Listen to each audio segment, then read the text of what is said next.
Coco Chanel. Fashion is not just about dresses. Fashion is something in the air. Fashion is in the sky, the street. Fashion is about ideas, the way we live, what is happening. Coco Chanel. At the start of the 20th century, the idea of women in business seemed crazy. In those days, men held all the positions of power and made all the decisions about money. They believed that a woman's place was in the home, looking after her children, cooking for her family, and managing the house. If a woman needed to work, she could perhaps find a job in a shop or in a factory, but she had no chance of working as a businesswoman or a banker or a lawyer. Women's fashions in the US and Europe at that time supported this idea of their position in society. Fashionable women wore long dresses that almost touched the ground. This made it difficult for them to drive a car, ride a horse, or even walk quickly. As a result, they needed men to arrange their travel for them. A fashionable woman was also expected to keep her skin as white as possible, to show that she didn't work outside in the sun. This meant that women spent a lot of time indoors. When they went out, they often wore large hats that were decorated with flowers, leaves, and fruit. These protected their faces from the sun and made it even more difficult for them to move around. But many women weren't happy with their position in society, and they didn't like the clothes they had to wear either. One of these people was a French woman called Gabrielle Coco Chanel. When she went into business in 1910, she planned to change the clothes that women wore. But over the next 60 years, she did much more than that, as she became the richest and most successful businesswoman of the century. Coco Chanel had no experience of business when she opened her first hat shop in Paris in 1910. She was only 27 years old, and she came from an ordinary family. When she left school, she worked for a dressmaker for a short time. Later, she tried to become a singer in a nightclub, where she was given the name Coco. Coco was an attractive young woman. She always dressed well, and she was good at making friends. Although she didn't have any money, she mixed with fashionable, successful people, and her boyfriends were often rich young army officers. One of these was a handsome young Englishman with a big black moustache called Boy Capel. When Coco asked him to lend her some money so she could open a shop, he was surprised. He had never heard of a woman in business before, but he liked the idea. "A woman in business?" he said. "That sounds fun. How much do you want?" Coco asked for enough money to open a shop in one of the best streets in Paris. "No problem," replied Boy Capel. He was so rich that he didn't care if he never got his money back. Many of Coco's customers in her first shop were her rich young women friends. They loved the simple but beautiful hats that Coco made for them. At parties, they laughed at other women who still wore hats that were covered in fruit and flowers. Soon they were asking Coco for clothes that were designed in the same simple way. Coco hated the long dresses that fashionable women wore, and so she was happy to make dresses and skirts that were much shorter and reached just below the knee. She also persuaded her customers to wear loose jackets and blouses that allowed them to breathe more easily. Again, the rich, fashionable young women of Paris loved Coco's new ideas, and her shop started to do well. In 1913, Coco asked Boy Capel for more money because she wanted to open a second shop, this time in the French seaside town of Deauville. In summer, the streets of Deauville were full of fashionable people from all over Europe. Russian princesses mixed with English ladies and the daughters of German businessmen, and they were all looking for clothes in the latest style. After her success in Paris, Coco was sure she could offer all of them something special. She was right. The young women in Deauville loved her simple hats, loose jackets, and skirts and dresses that reached just below the knee. Coco made plenty of money in her first year in Deauville, and in her second summer, she expected to do even better. But then, for everyone in Europe, everything went wrong. In June 1914, in Sarajevo, Bosnia, a young student called Gavrilo Princip shot and killed Archduke Franz Ferdinand, an important person in the Austrian royal family. 2 months later, almost all the nations of Europe were fighting one of the worst wars in history. In August of that year, the German army marched through Belgium and into the north of France. The French army was not prepared for this, and soldiers rushed to defend their country. The British army quickly came to help, but the situation looked very dangerous. Many rich French families rushed from the north of France to the expensive hotels of Deauville to get away from the fighting. Some people were frightened, but most were in a good mood. "Don't worry," they told each other. "The war will be finished by Christmas." But after a few weeks, it was clear that they were wrong. More and more men left Deauville to go and fight in the French army. Soon the expensive hotels were changed into hospitals, full of soldiers who had been hurt in the fighting. The rich French women of Deauville saw that it was their duty to help the French army, and many of them took jobs as nurses in the hospitals or did other kinds of war work. But after a few days, they realized that it was impossible to work in their long dresses. They looked around for different things to wear. "Where can we find clothes that are stylish, but will also allow us to work?" they asked each other. They found the answer in Coco Chanel's new shop. Her simple hats, loose jackets, and straight skirts were just what these women needed. They were stylish, but they also allowed women to move around quickly. Coco was soon selling clothes as fast as she could make them. A year later, in the summer of 1915, Coco had worked so hard for so long that she was ready for a holiday. So Boy Capel took a break from his job with the British Army, and together they went to Biarritz in the south of France. The mood in this seaside town was very different to the mood in Deauville. In Deauville, everyone spent all their time worrying about the war. In Biarritz, people just wanted to have a good time and to forget about it. The town was full of young army officers who were spending a few days away from the fighting with their wives and girlfriends. There was dancing in the big hotels every night. The shops and restaurants were always busy. But the war meant that it was hard for women in Biarritz to find the sort of fashionable clothes that they wanted. Coco immediately saw a business opportunity. She realized that women in Biarritz wanted a different style of clothes from women in Deauville.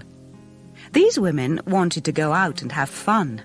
They wanted to look good, and they didn't really care how much they paid for their clothes. "Don't you see?" she said to Boy. "This could be a new direction for the business. In Biarritz, I can sell clothes that are modern and simple, but that also allow women to feel beautiful and to enjoy themselves." "And," added Coco, "I think women will also pay a very good price for these clothes if we can sell them in the right way." "What do you mean?" asked Boy. "Well," said Coco, "these clothes need to have a new look. The Chanel clothes in Biarritz will not just be clothes for rich women who work. These clothes will make women feel good when they wear them." Boy wasn't sure about the idea. "But where will you get the cloth for these clothes?" he asked. "No other designer can get cloth at the moment. We are in the middle of a war, you know." "Don't worry about that," said Coco. "I'll find the cloth. I just need the money." "Money?" said Boy Capel. "Oh, no problem. I've got plenty of money." Boy Capel sounded confident, but as he lent more money to Coco, he never really expected to see it again. But Coco's idea was quite right. She found that she could still buy cloth across the border in Spain, which wasn't fighting in the war. Then she rented an expensive house in the middle of the town and hired 60 women to make her new dresses. She sold the dresses for very high prices, but women were happy to pay for them. They were so popular that people even came from Madrid to buy them. For the next 3 years, Coco travelled between her 3 businesses in Paris, Deauville and Biarritz, while the First World War continued in the north and east of France. By 1916, over 300 people were working for her. She soon made so much money that she could pay back Boy Capel all that she had borrowed. Coco had been lucky because the war had given her a chance to make her new designs popular. But she had also shown that she could recognize business opportunities and that she could change her style to suit her customers. When the war finished, in November 1918, Coco was ready to start the next and most successful part of her business life. The First World War completely changed European society. Millions of young men had been killed, and women now had a much more important position in society. Women had shown that they could work in offices and factories while men were fighting in the war. In many countries, women were now allowed to vote for their government for the first time. By the start of the 1920s, women had realized that they could be different from their mothers. They could lead a very different kind of life from the one they had known before the war. After the bad times of the war, rich young people just wanted to spend money and to have fun. They drove their shiny new cars to the beach, where they played games and swam in the sea. Both men and women went to parties, where they smoked cigarettes and drank alcohol. They danced to the music of Louis Armstrong and Jelly Roll Morton. They went to the cinema to watch the films of Charlie Chaplin and Greta Garbo, and they also wore the clothes of Coco Chanel. Women didn't want to return to the long, tight dresses and silly hats of the years before the war. They wanted clothes that allowed them to move around freely. Chanel's style was just right for the time. But now, her clothes were not just for the women of Paris, Deauville and Biarritz. The end of the war meant that she could sell her clothes around the world. For women in the big cities of Europe, she made smart suits of jackets and skirts. And for women on holiday, she designed special beach clothes. In the US, her dresses were so successful that a magazine even compared them to the Ford motor car. Coco's business grew and grew. But Coco didn't just think about clothes. She realized that women couldn't always wear diamonds and other expensive jewelry when they went out. So she started making jewelry that looked real but was made from cheap materials. She also introduced the idea of short hair for women, and for the first time she made it popular for women to go out in the sun so their skin went brown. But Coco's best decision was to go into the cosmetics business. She knew that the cosmetics business and the fashion industry were similar in many ways, and she was sure that her ideas could help her to be successful in this area. She also believed that cosmetics were very important. She once said, "If a woman doesn't wear perfume, she has no future."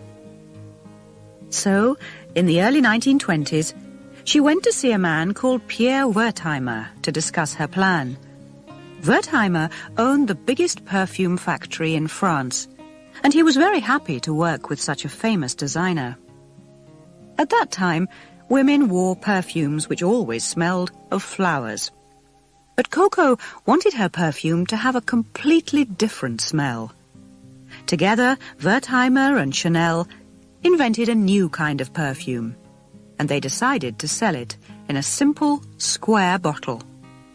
They agreed to give it Coco's name, and she added her lucky number. The result was Chanel No. 5, the most successful perfume of the past 100 years. As Coco grew richer and more successful, she mixed with the most famous people of the time. She loved to be with artists, and she made clothes for shows at theatres in Paris, where she worked with Jean Cocteau, Pablo Picasso, and Sergei Diaghilev. These people all admired Coco's work and understood what she was trying to do.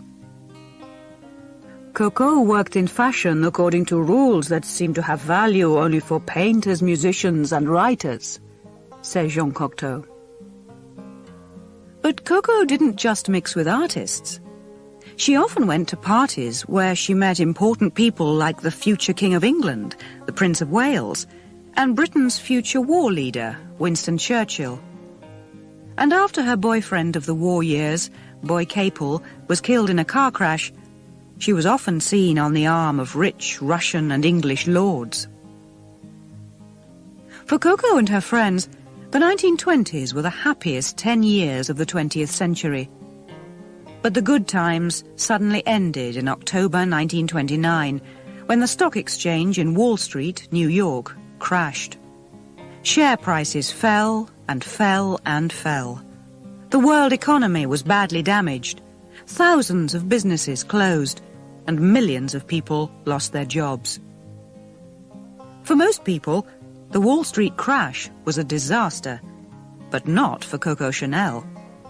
While ordinary people suffered, the richest people in the world still had money, and they still wanted expensive, fashionable clothes. Instead of making cheaper, simpler clothes, she started to design even more expensive clothes and to use real diamonds in her jewelry. Coco had remembered the lesson of Biarritz. In times of trouble, the secret of success is to help people to forget their problems. In these bad times for the world economy, other successful people remembered the same secret. One of these people was the great Hollywood film producer Sam Goldwyn. As ordinary people in America got poorer and poorer, he realized that they wanted to see films about a different kind of world. They wanted films that showed the wonderful lives of rich, beautiful people. They wanted to go to the cinema and get away from their problems. Goldwyn decided that people in his films should wear the best and the most expensive clothes in the world. And so he went to the top fashion designer in the world, Coco Chanel. Coco understood his idea immediately, and she was interested. "How much will you pay me?" she asked. $1 million, said Goldwyn.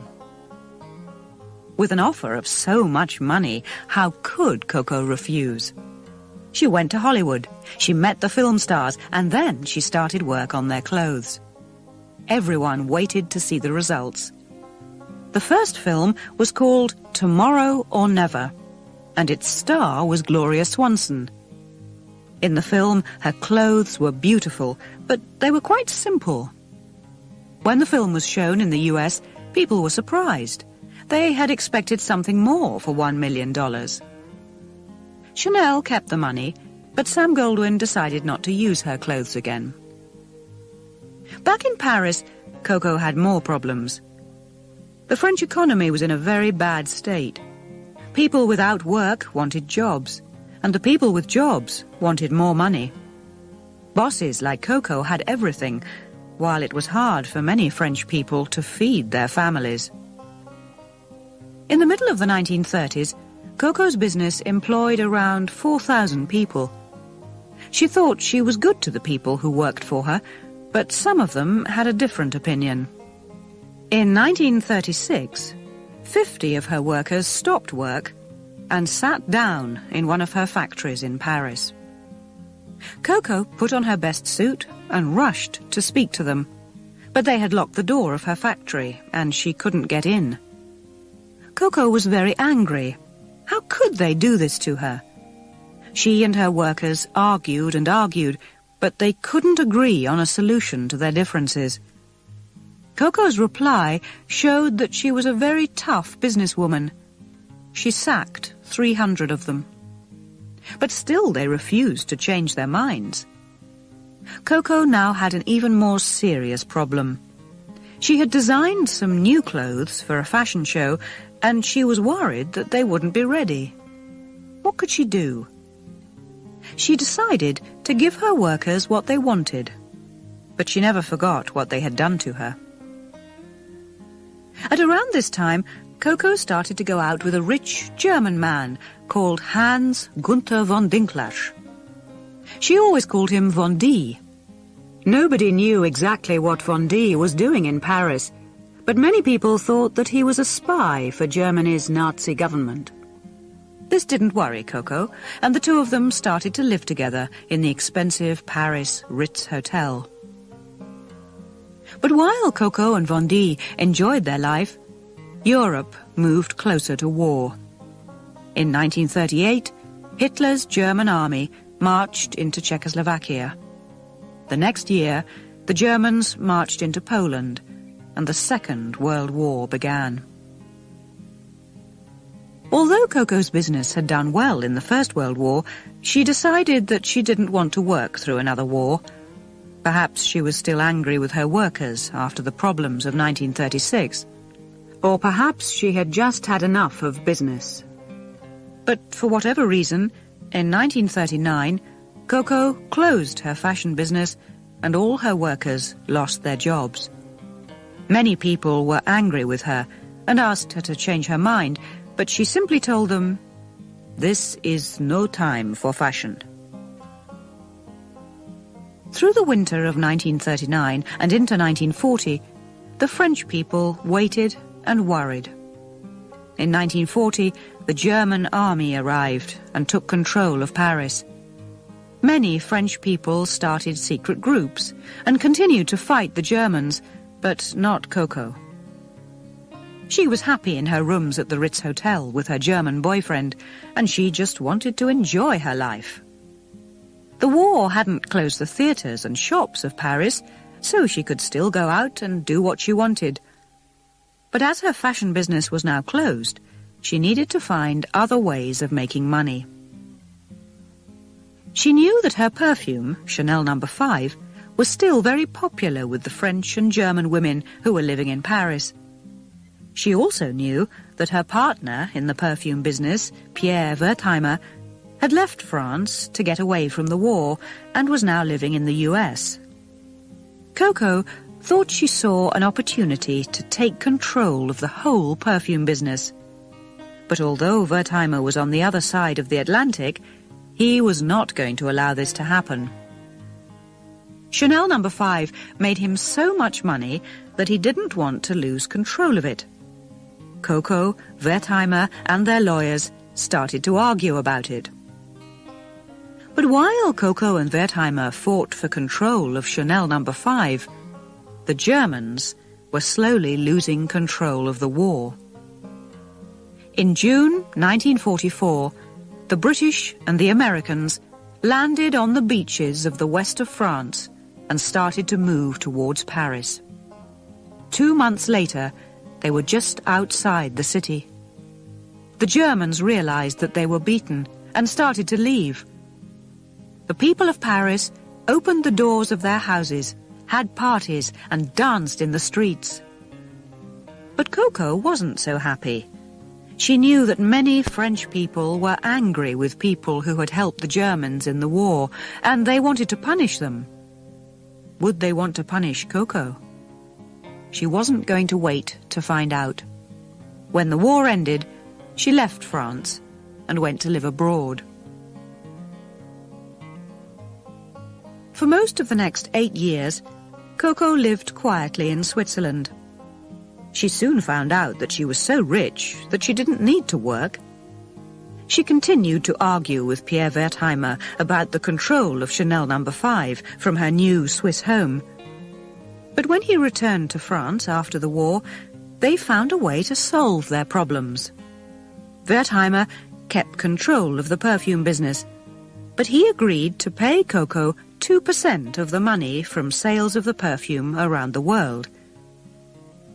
This meant that Coco was now earning around $1 million a year, and she didn't even have to get out of bed in the morning. As the years passed, some people still remembered the beautiful Chanel clothes from the years before the war. But they soon forgot the rich old lady who had designed them.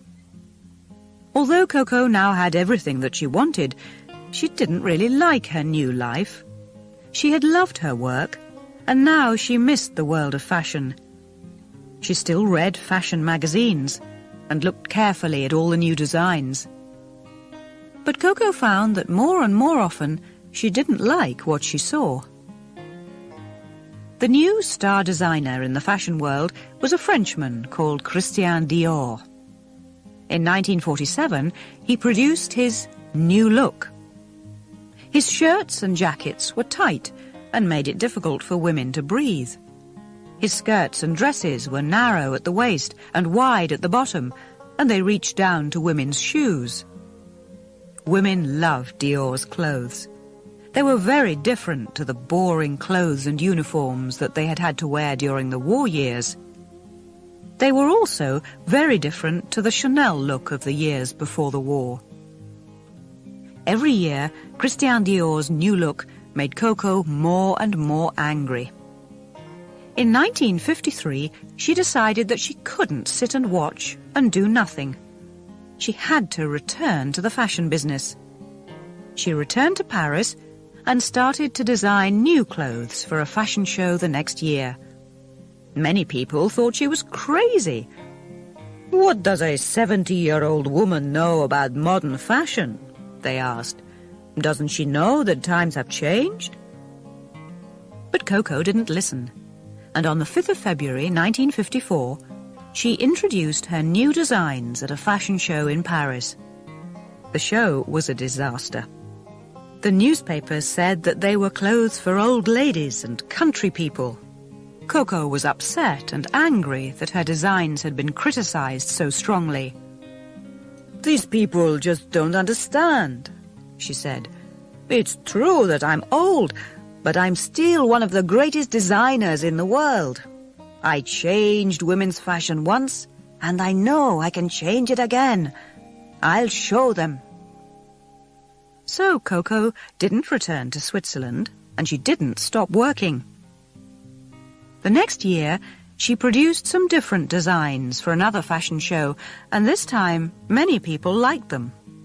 The year after that, there was another new show, and more people started to admire her clothes. By the end of the 1950s, she was again one of the most important fashion designers in the world. During the 1960s, rich and beautiful women from all over the world visited Coco's offices to ask for advice and to buy new suits and skirts and dresses. Coco was rich and successful, but nobody really knew if she was happy. For the final 17 years of her life, she lived alone in the Ritz Hotel in Paris. Every morning, she walked across the road to work in the offices above one of her shops. She was often still cutting cloth and making dresses late at night. Why did she work so hard? She once said, "Work has always been a kind of drug for me." If work was her drug, it was a drug that helped her to live for a long time. She was still designing new clothes for the world's top women when she died in 1971. She was 87 years old. Today, Chanel is still one of the most important names in fashion and cosmetics. But the modern House of Chanel is very different to Coco's old company. A new boss, the German designer Karl Lagerfeld, joined the company in 1983 and introduced several new ideas. He saw that the company could use Chanel's famous name to sell many different products all over the world. Soon the company had shops in over 40 countries. The Chanel name was on hats, belts, jewelry, clothes and handbags, as well as on many different kinds of cosmetics. Chanel's products were bought by many more women than ever before. But if Coco was still alive today, she would probably be pleased with many things about the modern company. She could walk into the best shop in any big city in the world and buy her Chanel No. 5 perfume, and it would still be in the same square bottle. She could walk into a Chanel shop and still find smart suits and beautiful dresses in the simple Chanel tradition. In her work as a designer, Coco Chanel loved simple styles because she believed that a woman was always more important than the dress that she wore. "Dress badly," she once said, "and people will notice the dress. Dress well, and people will notice the woman." In her life, people noticed Coco Chanel, not just because of wonderful clothes, but also because she was the first and most successful international businesswoman of the 20th century.